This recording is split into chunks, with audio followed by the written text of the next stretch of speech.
디모데전서 1장입니다. 9절 10절 시작. 알 것은 이것이니 율법은 옳은 사람을 위하여 세운 것이 아니요 오직 불법한 자와 복종하지 아니한 자와 경건하지 아니한 자와 죄인과 거룩하지 아니한 자와 망령된 자와 아버지를 죽이는 어머니를 죽이는 자와 살인한 자며 음행한 자와 남색하는 자와 인신매매를 하는 자와 거짓말하는 자와 거짓 맹세하는 자와 기타 바른 교훈을 거스르는 자를 위하며 이 교훈은 내게 맡기신 바 복되신 영광의 복음을 따름이니라. 12번째로 긴 율법 설명 오늘로 마치겠습니다. 자, 마지막입니다. 거짓말하는 자고 거짓 맹세하는 자고 바른 교훈을 거스르는 자다. 그래서 거짓이 두 번 나오고 바른이 한 번 나옵니다. 이제 결론이잖아요. 10절 9절 10절 마지막에 거짓말하는 자와 거짓 맹세하는 자와 기타 바른 교훈을 거스리는 자를 의합니다. 그러니까 바른 게 있고 거짓 것이 있다는 거예요. 진리가 바른 게 있고 거짓 진리가 있다. 세상도 그러잖아요. 진품이 있고 명품이 있고 가짜품이 있고 사람도 마찬가지. 다 마찬가지. 근데 진리도 마찬가지. 가짜가 있는 거예요. 그래서 바른 교훈이 중요하다. 그래서 쭉 지금 11번에 걸쳐서 이렇게 가짜가 뭔지 이렇게 드러내 보이셨어요. 그리고 진짜가 뭔지 이제 말씀하실 겁니다. 그래서 가짜와 진짜, 진리가 가짜와 진짜, 그 가운데 우리가 택해야 할 게 뭔가, 이것을 성경의 기준으로 정확하게 해주셨어요. 여기 거짓말하는 자고 거짓 맹세하는 자고 바른 교훈을 거스르는 자다. 거짓, 바른. 근데 교훈을 거스르는 자다. 출애굽기 20장 6절에는 거짓 맹세 증거하지 말라. 신약에는 거짓 맹세하지 말라. 다 거짓 가짜입니다. 근데 거짓말하지 말라가 아니고 거짓 증거하지 말라. 증거가 핵심인데 가짜가 있고 진짜가 있다. 증인이 가짜 증인이 있고 진짜 증인이 있다.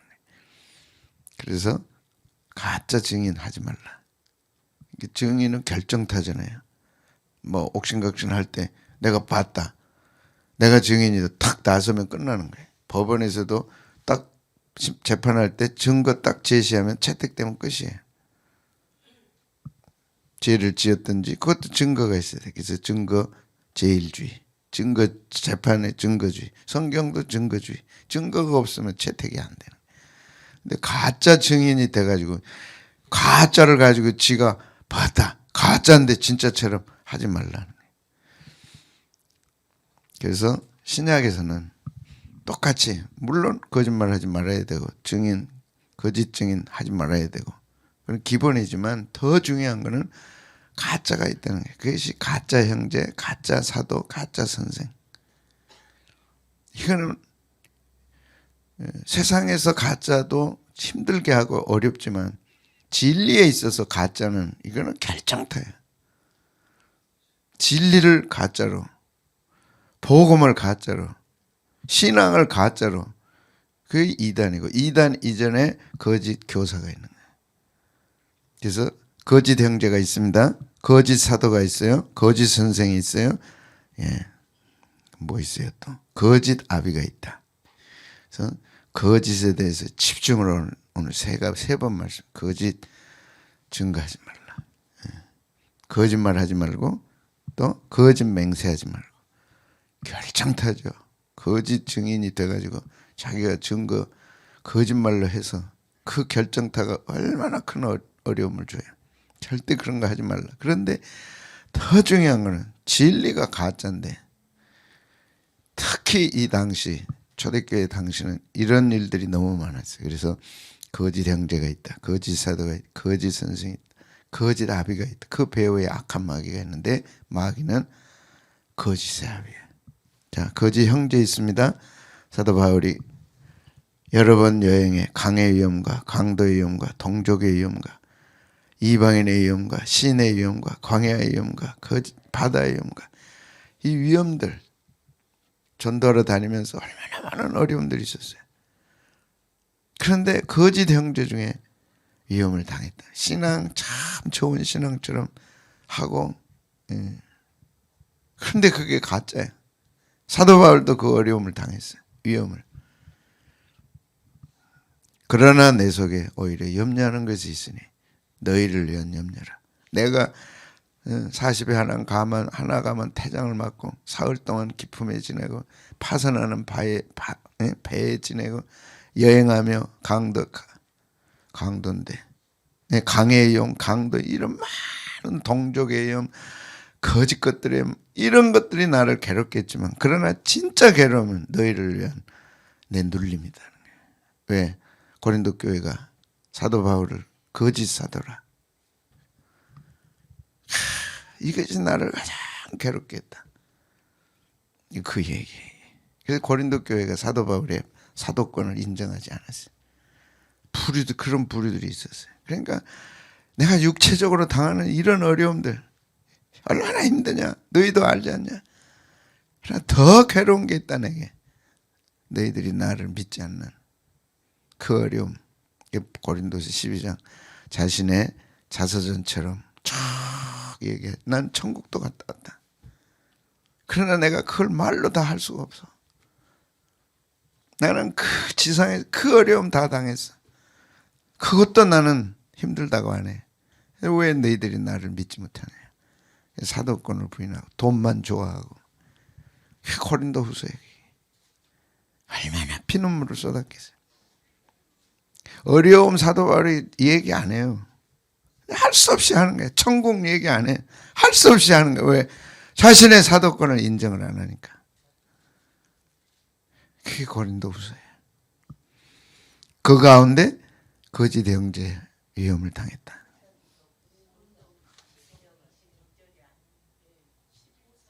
(11절) 여기 나오잖아요. 그 옆다가 좀 찾아서 넣으세요. 11장 또 13, 14절은 거짓 사도, 속이는 일꾼, 자기를 그리스도의 사도로 가장하는 자들이 있다는 거예요. 자기가 거짓 사도다. 속이는 일꾼들이 자기를 그리스도의 사도로 가장하는 일들이 있다. 그거는 하나도 이상한 일이 아니다. 사탄도 자기를 광명의 천사로 가장한다. 이것이 다 가짜들입니다.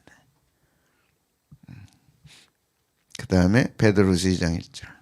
이거는 거짓 뭐예요? 선생. 그러니까 거짓 형제, 거짓 사도, 거짓 선생. 자, 같이 읽어볼까요? 시작. 그러나 민간에 또한 거짓 선지자들이 일어나는 이와 같이 너희 중에도 거짓 선생들이 있으리라. 저희는 멸망케 할 이단을 가만히 끌어들여 자기들의 사신 주를 부인하고 임박한 멸망을 스스로 취하는 자들이. 이런 가짜들이 당시에 아주 편만하게 있었고 교회 안에 들어와 있어요. 사도 바울이 이제 디모데전서를 통해서 가짜가 있다 이런 거를 쭉 얘기합니다. 거짓 아비, 예수님이 하신 말씀. 예수님도 거짓 아비가 있다. 누구죠? 너희는 너희 아비 마귀에서 나왔으니 너희 아비 욕심대로 너희도 행하고자 하느니라. 그는 처음부터 살인한 자요. 진리가 그 속에 없으므로 진리에 서지 못한다. 마귀가 하는 짓은 다 가짜고 다 거짓이. 교회 안에 가짜가 있고 진짜가 있고, 교회 가운데 가짜 교회가 있고 진짜 교회가 있고, 가짜 목사가 있고 진짜 목사가 있고.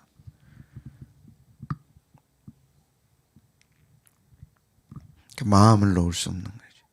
가짜가 있기 때문이다. 거짓말을 할 때마다 제 것으로 말하나니 이는 그가 거짓말쟁이요 거짓의 아비. 마귀는 다 가짜. 다 하나님 흉내내고, 다 진리 흉내내고, 다 교회 흉내내고. 신천지 다 교회 흉내내잖아. 어머니 하나님 해가지고 또 이거 다 할례를 피우는 거야. 종교다원주의 가지고 은밀하게 들어와서 예수님만 믿어야 되냐. 원죄가 어디 있냐. 그래서 어떻게든 인간의 의로움을 내세우려고 그러고, 인간의 주권을 얘기하려고 그러고, 인간의 인권을 얘기하려고 그러고. 인권이야 다 필요하죠. 그러나 하나님보다 앞설 수는 없는 거죠. 그래서 결론처럼 요한일서 2장 3절 6절은 이렇게 얘기합니다. 누가 진짜냐? 무엇이 가짜냐? 다 기준을 내세워주세요. 여러분, 뭐가 진짜예요? 뭘 가지고 구분하겠어요? 열매로 나무를 아느니라. 예? 다 8월 때는 몰라.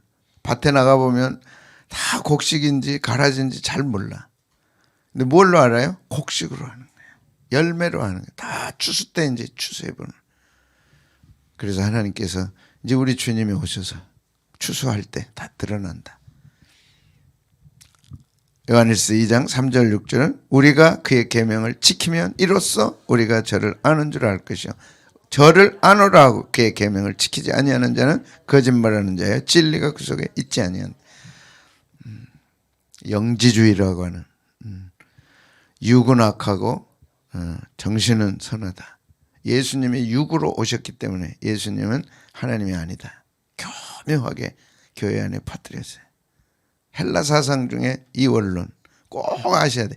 성경은 이 이원론이 중요한 배경 중에 하나입니다. 그래서 성경이 이 서신서와 요한일서 이들이 쓰여진 거예요. 왜? 뭐 때문에? 영지주의.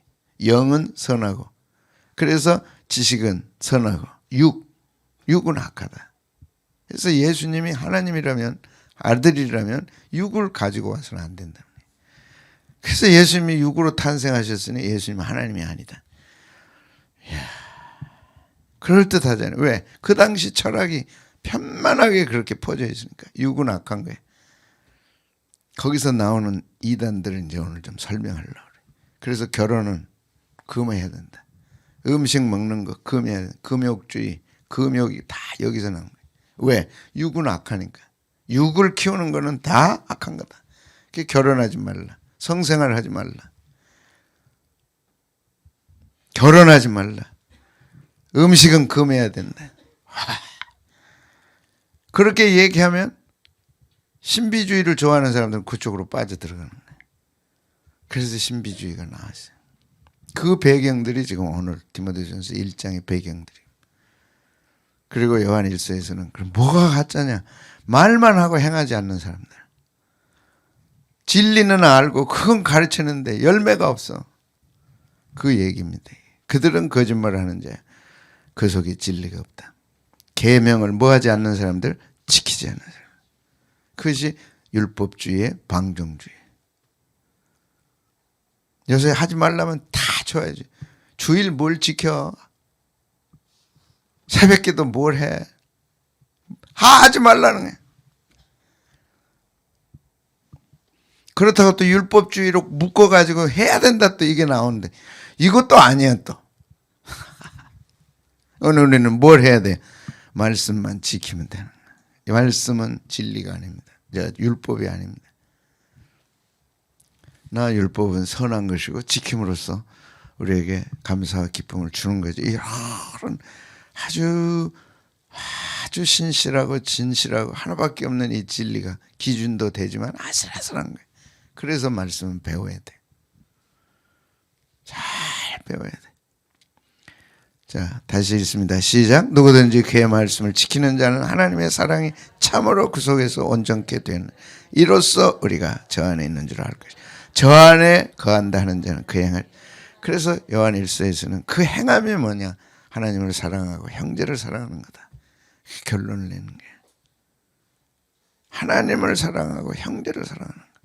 그 속에 진리가 있고 특히 사도 요한은 사랑을 강조합니다. 그래서 말년에 선생님 왜 그렇게 사랑을 강조합니까? 우리 주님이 그렇게 하셨다. 근데 걸을 수가 없으니까 강단에 이제 의자에 앉혀가지고 모시고 와서 강단에 앉아서 설교를 하시면 사랑해라. 선생님 왜 그렇게 사랑하라 그러십니까? 우리 주님이 그렇게 하셨다. 이단은 착취하는 거지 사랑이 아니야. 이단들이 뭐 하는 줄 결혼하지 말라, 가지지 말라, 물질은 다 악하다, 보이는 건 다 악하다. 그러므로 헌금해라. 그리고 다 착복해가지고 교인들은 못 가지게 하고 다 착복해가지고 이단들이 누가 가져야? 지가 가는 거예요. 악한 거 뭘 갖고 있나? 하지 말라. 다 하지 말고 가지지 말라. 그래놓고 막 고대 광실이라 그러네. 어마어마한 궁궐처럼 지어놓고 지가 그 가운데 앉아서 허허시가고 자자손손 누리고, 교인들은 노예처럼 가지지 말라, 악하다 그러니까 갖지 않고 다 바쳐가지고, 가족도 버리고. 그게 다 지금 나온다니까. 가족을 사랑하는 게 신앙이요, 가족을 버리는 게 신앙이에요. 신앙 좋으면 가족 버려야 돼. 뭐라 그래야 돼? 가족을 버려야 돼. 가족을 사랑해야 돼. 사랑해야지. 끝까지 사랑해야지. 자, 보입니까? 1차 전도여행, 2차 전도여행 바울이 했어요. 1차 전도여행. 그래서 1차 전도여행이 이제 이쪽입니다. 그 다음에 2차 전도여행은 쭉 가서 이제 무시아에 이르러요. 저 무시아. 여기. 이제 1차 전도여행 구브로로 해서 이제 간단하게 끝났고, 2차 전도여행은 다시 이렇게 해서 이제 여기 구브로 무시아에 이르러, 무시아에 이르러서 이제 건너오라고 그러잖아요. 파서 바울은 여기서 이제 이쪽으로 동쪽으로 가서 터키를 복음하고, 만약 그때 꿈에 하나님의 사자가 안 나타났더라면 사도 바울의 전도와 지금 방향은 완전히 바뀌었죠. 갈라디아 쪽으로, 우측으로 가야 되니까 이렇게. 근데 여기서 이제 무시아에 이르러 환상 중에 건너오라 그런 거예요. 하나님이 선교의 계획도 갖고 계시다. 그래서 유럽이 복음화가 되는 거죠.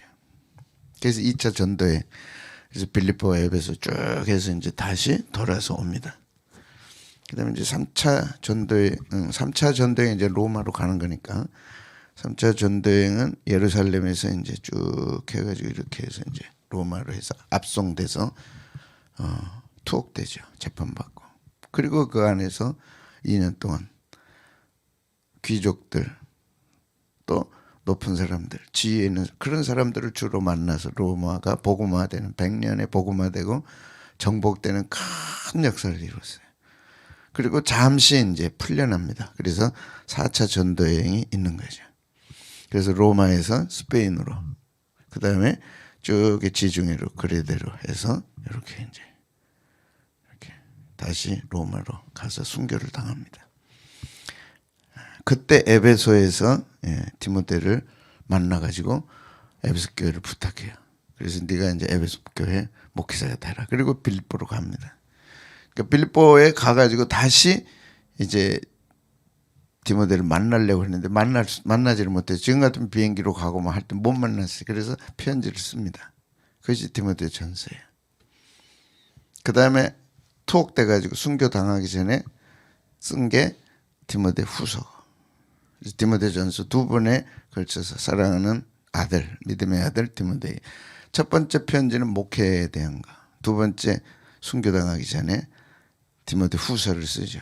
그리고 내가 나의 달려갈 길을 마치고 믿음을 지켰으니 이제 후로는 나를 위하여 의의 멸류관이 준비되었으니 나뿐만 아니라 믿음을 지킨 모든 자에게다. 그리고 이제 마지막 제단의 마지막 포도주 붓는 것처럼 내 영혼을 주님께 바치고 하나님 나라 가고 싶다. 너도 신앙을 지켜라. 그렇게 하고 이제 디모데후서를 쓰는 거예요. 디모데 전서가 이제 와서 부르든지 가든지 해서 이제 해야 되는데 그걸 못 하고 이제 로마로 가게 돼서 디모데 전서를 쓰는 거예요. 그 디모데 전서의 배경이 오늘 1장, 2장, 3장. 첫째가 종교적 혼합주의가 있었어요. 각종에서 교인들이 들어오니까 유대인 출신들의 교인들, 이방인들, 교회라고 하는 거는 유대인들만이 아니잖아요. 이제는 복음은 유대인들과 이방인들이 섞여 있는 새로운 공동체로 탄생하니까 혼합주의가 있었어요. 가장 무서운 게 혼합주의입니다. 하나하나씩 붙기 시작하는 혼합주의. 그래서 유대주의도 혼합되고, 당시 헬라 철학도, 유대주의는 이제 1300년 동안 내려온, 그러니까 1700년 되겠네. 중간 한 1800년. 1800년 동안 모세와 아브라함 쭉 시작된, 아브라함과 이제 모세와 이어온 게 구약이잖아요. 그리고 중간기에 400년이 있고 예수님 오셨으니까 한 1700년, 1800년 동안 뿌리가 있는 거죠. 그 유대주의와 그러니까 정통 교훈이 아닌 진리가 아닌 그런 거기서 파생되는 것들이 있는 거예요. 좌우간이 있어. 응? 그 다음에 신비주의가 있어. 그 다음에 철학이 있어. 이런 것들이 다 혼합이 된 거예요. 거기에다 복음이 또 신약에 복음이 들어가 있어요. 이것이 종교적 혼합주의입니다. 종교적 다원주의라고 할 철학이 들어가 있죠. 신비주의가 들어가 있죠. 그 다음에 복음이 들어가 있죠. 이게 복잡한 혼합주의. 그래서 모든 걸 품고 모든 것 보기에 좋고 이제 그 시대가 온 거예요. 우리도 하나를 고집하고 하나를 얘기하는 거는 옳지 않다. 배타적이다. 그 지성인 사회에 무슨 말이냐 이게. 무슨 성수주의라고 무슨 11조 하냐. 그래가지고 다 폐지시켜버리고 가장 좋은 것만 골라놓은 게 종교 혼합주의. 뭔만 하는 거야? 가장 좋은 것만 각각 따가지고 가장 좋은 것만 만들어 놓은 거야. 그러니까 다 포용할 수 있어. 다 좋아.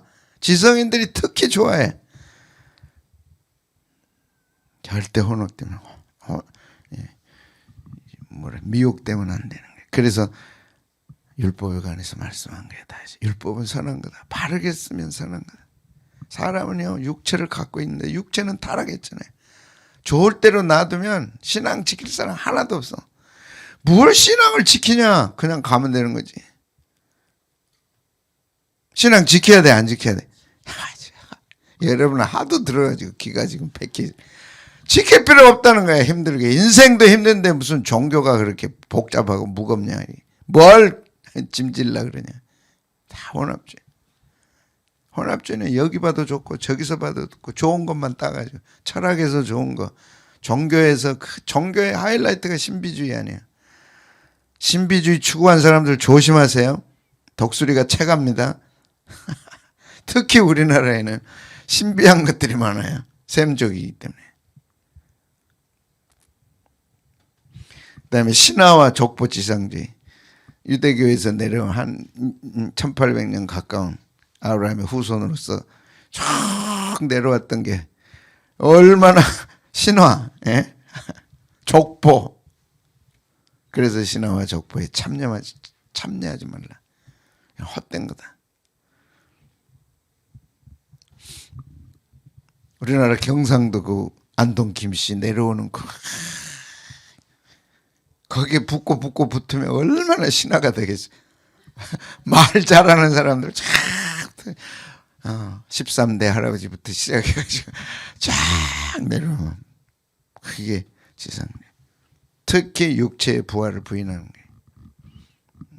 그래서 육체는 악하다. 이것이 초대교회의 가장 강력한 사상이에요. 육체는 악하다.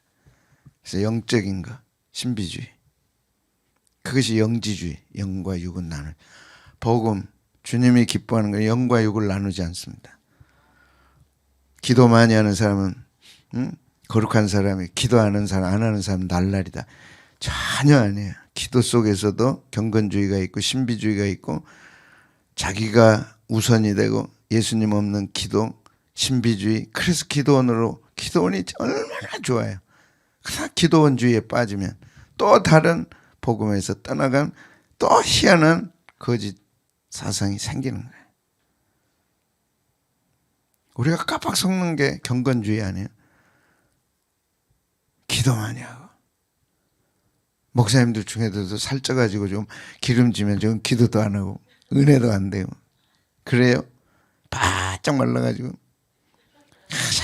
개 모기 소리처럼 여러분 이야 기도 많이 하세요. 별 희한한 것들이 많다니까. 내 육은 악하다. 이것이 엄청난 이단의 핵심입니다. 그래서 이단의 교주가 너희들은 육이 있지 않냐. 그건 다 죄인들이야. 나는 그래가지고 자기를 미화해가지고 자기는 육체를 가지지 않는 것처럼.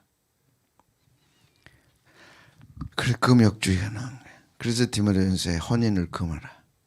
먹는 걸 금하라. 많이 잡순 것도 문제지만 안 잡수는 것도 문제야. 잘못된 사상이 얼마나 위험해. 정말 위험한 게 잘못된 교리입니다.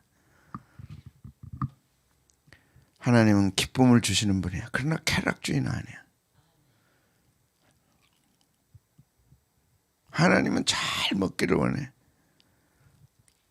그렇다고 금욕주의가 나쁜 건 아니야. 금욕주의로 말하는 건 아니야. 이게 다 반율법 방종주의. 율법은 악하다. 그러니까 디모데전서 1장에 어찌 율법이 악하냐. 율법은 선하다. 다 잊어버렸어요? 3절 4절 시작. 신하와 끝없는 족보에 몰두하지 말게 하려 함이라. 이런 것들은 믿음 안에 있는 하나님의 경륜을 이름보다 도리어 변론을 내는 것이라. 이 교훈의 목적은 청결한 마음과 선한 양심과 거짓 없는 믿음에서 나오는 것이다. 사람들이 이에 벗어나 헛된 말에 빠져 율법의 선생이 되려 하나 자기가 말하는 것이나 자기가 확증하는 것도 깨닫지 못해. 그 다음에 8절 시작. 그러나 율법은 율법이 뭐예요? 말씀을 지키는 거잖아요. 그러나 율법 말씀을 지켜서 구원은 못 받아요. 인간이 근본이 아무것도 할 수 없는 악한 죄인인데 거기서 지킨다고 해서 뭘 얼마나 지키겠냐. 구원은 받을 수 없어. 그러나 그것을 지킴으로 우리가 선하게 살려고 애쓰고. 그래서 뭐예요? 8절 시작. 그러나 율법은 사람이 그것을 적법하게만 쓰면 선한 것임을 우리가 아노라. 그리고 이제 9절부터 오늘 10절을 거쳐서 십계명을 다시 소개하고, 안 믿는 사람에게는 심판의 기준이지만 믿는 우리에게는 경건을 이루는 도구다. 그러나 그것이 우리에게는 구원은 주지 못한다. 그러면서 반율법은 방종주의로 가면, 사람은요 이 족쇄를 푸는 것처럼 뭘 하지 말라 하면 좋아. 공부하지 말아라. 네 좋아하는 대로 해라. 얼마나 좋아. 이것도 하지 말고 저것도 하지 말고 얼마나 좋아. 그러나 나중에 그 인생이 어떻게 되겠어요? 진짜 부모는 너 그러면 안 된다. 네 인생을 생각해봐라. 그래서 지켜야 되고 행해야 되고. 그 다음에 파당주의. 교회 안에 파당을 일으키는 거예요. 그 다음에 마지막 사변적 논쟁자들. 그래서 핫핫한 말썽을 일으키고 말썽을 부리고 복잡하게 하는 거예요. 그래서 이런 이단들이 이렇게 있었어요. 그래서 디모데전서의 배경이 돼. 첫째가 혼합주의. 혼합주의는 좋은 것만 따르는 거예요. 특히 정신적으로 좋은 거, 영적으로 좋은 신비주의, 이런 것들은 고상하잖아요. 그리고 철학에 좋은 거, 이런 것들 뽑아가지고 교회 안에 들어오는 거예요. 전통 속에서 족보 지상주의. 그 다음에 육체는 악하다는, 지금까지도 있습니다. 헬라 철학의 2000년 동안에 그 줄기가 오늘도 교회 안에 들어있는 거예요. 그게 뭐예요? 걸어간 것과 걸어가지 않는 것을 구분하는 것. 그 뿌리가 뭐냐? 육은 악하고 영은 선하다. 참 외줄타기처럼 진리는 정말 아슬아슬합니다. 그러면 기도하지 말아야 되냐? 그러면 기도해야 되냐? 복잡한 거예요. 새벽기도 한 사람은 거룩하고 안 한 사람은 악하냐? 하나님 앞에 갔을 때 새벽기도 했다고 칭찬을 할 거고 안 했다고 책망할 거냐? 하다 오묘한 거예요 이게. 그러다고도 말 안 할 수가 없고 그렇다고 할 수도 없는 거예요. 그러면 뭐냐? 진리죠. 진리하서 행하라. 기도가 진짜 뭔지를 알면 새벽기도는 참으로 아름답고 멋있는 거예요. 기도가 뭔지에서 떠나면 새벽기도는 자기 우상이 되고 자기 율법이 되는 거예요. 정말 어려워요. 그러나 우리 안에 하나님이 주시는 기쁨과 자유가 있고 주의 종이 있고 형제 자매들이 있고, 아멘. 이걸 떠나면 이단의 밥이 될 수 있는 거예요. 그래서 금욕주의 정말 위험합니다. 그러면 방종도 그러면 좋은가? 절대 아니에요. 방종도 아니고 금욕도 아니고. 그럼 뭐냐? 진리다. 진리가 뭐냐? 진짜 진리는 사랑이에요. 하나님을 사랑하고 이웃을 내 몸처럼 사랑하는 거. 그 사랑이 뭐냐? 진리 안에서의 사랑. 사랑은 오래 참는 겁니다. 사랑은 언제나 오래 참고 사랑은 언제나 온유하며. 딱 중앙에 사역의 기준도 사랑이고 신앙의 진짜 기준도 사랑이고 예배의 진짜 기준도 사랑이고 진리 안에 있는 자들은 사랑하는 자들이다. 근데 그 사랑도 또 가짜가 있어. 그래도 또 어려운 거예요. 그 사랑을 분별하는 게 뭡니까? 말씀이죠.